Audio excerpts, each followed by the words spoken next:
চৈতন বা টিকি। তাহলে চৈতনের আরেকটি নাম কি? টিকি। ঠিক আছে, এই দেখো চৈতন বা টিকি, এটা আমরা কিভাবে চিনবো বা এর উৎপত্তিটা কোথায়? দেখো সনাতন ধর্মাবলম্বীদের সাধু বা পুরোহিতরা দেখবা যে মাথা টাক করতো। মাথা কি করতো? টাক। হ্যাঁ, মাথা টাক করতো, কিন্তু টিকির কাছে কিছু চুল অংশটা এরকম ভাবে থাকতো। হ্যাঁ, টিকির কাছে কিছু চুল মাথার উপরের দিকে এখনো দেখতে পাবেন। ইসকনের সদস্য অনেকের যারা আছে তারা দেখবেন এরকম হিন্দু ধর্মাবলম্বীদের মানুষের এই কিছু পুরোহিতদের এই টাক, এগুলো চুল নাই, কিন্তু এখানে কিছু চুল রাখতো। হ্যাঁ, এটাকে বলা হচ্ছে টিকি বা চৈতন। এখান থেকে চৈতনের উদ্ভব। হ্যাঁ, তো আমরা মনে রাখবো কিভাবে? টিকি, আমরা তো জানি টিকি মানে উচ্চ বা উপরের দিকে বোঝায়। তো মাথার উপরে এমন যেটা এমন অংশটাকে বলা হবে কি? টিকি বা চৈতন। যেটা চৈতন সেটাই টিকি। হ্যাঁ, তাহলে এটা থেকে মনে রাখতে পারবেন আপনারা যে উপরের দিকে যে এই বাঁকা অংশটা, এটা হবে সব চৈতন বা টিকি। দেখেন চৈতন বা টিকি আছে 8টি। বাংলা বর্ণমালায় চৈতন বা টিকি কয়টা আছে? 8টি। দেখেন হ্রস্ব ই, দীর্ঘ ই, হ্রস্ব উ, দীর্ঘ উ, ওই, ও, ট, ঠ, এগুলো সব উপরে ওই অংশটাকে যে বলা হয় টিকি বা চৈতন। আশা করি বিষয়টা ক্লিয়ার। যদি কোনো সমস্যা থাকে অবশ্যই কমেন্টে জানাও, তার অ্যান্সার করা হবে ইনশাল্লাহ। তো আমরা নেক্সট দেখব। এবার দেখো আকড়ি। এই আকড়ি উদ্ভবটা কি? আকড়ি মানে ধরো তুমি তোমার গাছে আম পাড়তে গেছো, তাহলে কি দিয়ে আম পাড়বা? আকর্ষি, বা আমরা যেটা বাংলায় বলি কি, যে ব্যবহৃত যে ভাষা সেটাকে আকড়ি বলি। হ্যাঁ, দেখতে কেমন? আকড়িটা জাস্ট এমন কি, এটা একটা স্টিক বা লাঠি, এর মাথায় ছোট্ট করে তুমি আকড়ি বেঁধেছো, এতে বেঁধে কি পারবা? আম পারবা। দেখো এই আকড়িটাই থেকে কিন্তু এই আকড়ির উদ্ভব, এই আকর্ষি থেকেই আকড়ির উদ্ভব। হ্যাঁ, দেখো এটাই আছে জাস্ট এভাবে গোল করা, জাস্ট এটা কি বলা হচ্ছে কি? আকড়ি। মনে থাকবে?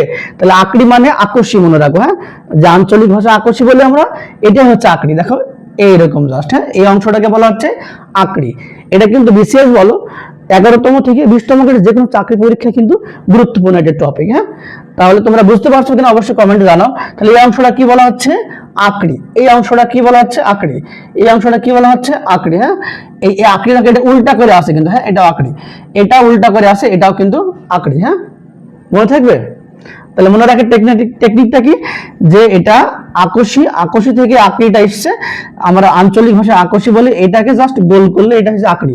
আর চৈতন মানে উপরে বা চৈতন মানে উপরে বা টিকি। হ্যাঁ, তাহলে পার্থক্য বুঝতে পারছো কিনা, যে চৈতন বা টিকি বিষয়টা এমন উপরের দিকে থাকে, আর আকড়িটা এমন আকর্ষীর মতো বাঁকা থাকে আর কি। হ্যাঁ, বুঝতে পারছো কিনা অবশ্যই কমেন্টে জানাবে। ক্লাসটি কেমন লাগছে জানাবে। A to Z jobs BD এর পক্ষ থেকে টোটালি ফ্রিতে ক্লাসগুলো করানো হচ্ছে। তোমরা আমাদের অতি দ্রুত শিক্ষক নিয়োগ, শিক্ষক নিবন্ধন এবং সমাজসেবা নিয়োগ পরীক্ষার ব্যাচ দ্রুত লঞ্চ হবে। তোমরা যারা ক্লাসে ভর্তি হতে চাও অবশ্যই আমাদেরকে হোয়াটসঅ্যাপে যোগাযোগ করে এবং ইনবক্স করবে ইনশাল্লাহ। আর আমাদের A to Z জব পেজে রিয়াক্ট করবা, তাহলে যে কোনো ভিডিও নোটিফিকেশন তুমি দ্রুত পেয়ে যাবা। এরপরে দেখো পাগড়ি। পাগড়ি দেখো কেমন?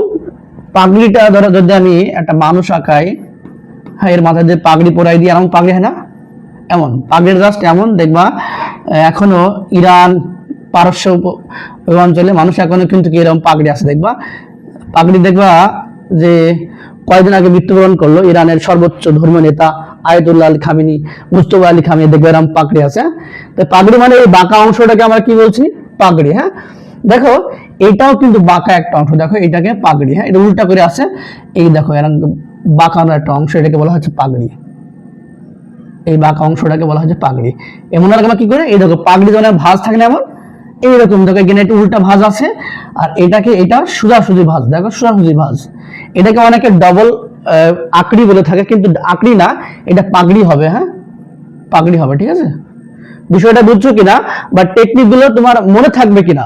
তাহলে দেখো প্রত্যেকটার সাথে প্রত্যেকটা আলাদা হবে বিষয়। টিকি থাকছে উপরে চৈতন টিকি, তারপর আকড়ি থাকছে এরকম বাঁকা, আর এটা হচ্ছে কি একবার প্যাঁচ লাগানো, যেটা পাগড়ি সেটা কি বলতো এমন প্যাঁচ লাগানো আছে। দেখো প্রত্যেকটা প্যাঁচ লাগানো আছে, প্যাঁচ লাগানো আছে। হ্যাঁ, বোঝা যায় ইনশাল্লাহ। এবার দেখো ঘাই। নিচে দেখো ঘাই, এটা কিন্তু 50তম বিশেষ পরীক্ষা এখান থেকে প্রশ্ন এসেছিল। দেখো ঘাই কি, এই অংশটাকে বলা হচ্ছে ঘাই। আচ্ছা তোমরা বলো তো, দেখতে দুটো একই রকম, হ্যাঁ, এটা যা দেখতে এটাও তাই, কিন্তু এটা ভাঙলে কি হবে আর এটা ভাঙলে কি হবে? যদি তোমরা এটা জেনে থাকো অবশ্যই কমেন্টে জানাও। আর এটাকে বলা হয় ঘাই, এটাকে বলা হয় কি, ঘাই বলা হয়। মনে রাখবা কিভাবে। আচ্ছা, যদি আমরা কোনো কিছু ঘাই মারি, হ্যাঁ, তাহলে হাতুড়ি, মনে করো যদি হাতুড়ি দিয়ে ঘাই মারি, তাহলে হাতুড়ি দেখতে কেমন হয়? হাতুড়িটা দেখতে মনে করো লাঠির মাথায় এমন একটা এটা ঘাই, হ্যাঁ, জাস্ট এটাই। কিন্তু দেখো এই অংশটা, এই অংশটাই এটা, এই অংশটা এটা, হ্যাঁ, মনে থাকবে, মনে থাকবে। প্রতিটা বিষয় মনে রাখার টেকনিক সহ তোমাকে কিন্তু জিনিসটা বেসিক থেকে অ্যাডভান্স সব দেখানো হচ্ছে। হ্যাঁ, কি বললাম? তাহলে এই এই যে বললাম এই দুইটা অংশকে ভাঙলে কি হয় যুক্ত বর্ণ থেকে, হ্যাঁ, অবশ্যই তোমরা এটা জানাবা কমেন্টে। আর ক্লাসটি কেমন লেগেছে, চৈতন বা টিকি, পাগড়ি, আকড়ি বা ঘাই, এগুলো তোমরা বুঝতে পারছো কিনা সহজে অবশ্যই কমেন্টে জানাবা। A to Z জবস ভিডিওর পক্ষ থেকে আমি ছিলাম মোহাম্মদ আঙ্গুর হোসেন। আসবো আবারও ব্যাকরণ নতুন নতুন ক্লাস নিয়ে। সে পর্যন্ত সবাই ভালো থাকো। আসসালামু আলাইকুম ওয়া রাহমাতুল্লাহ।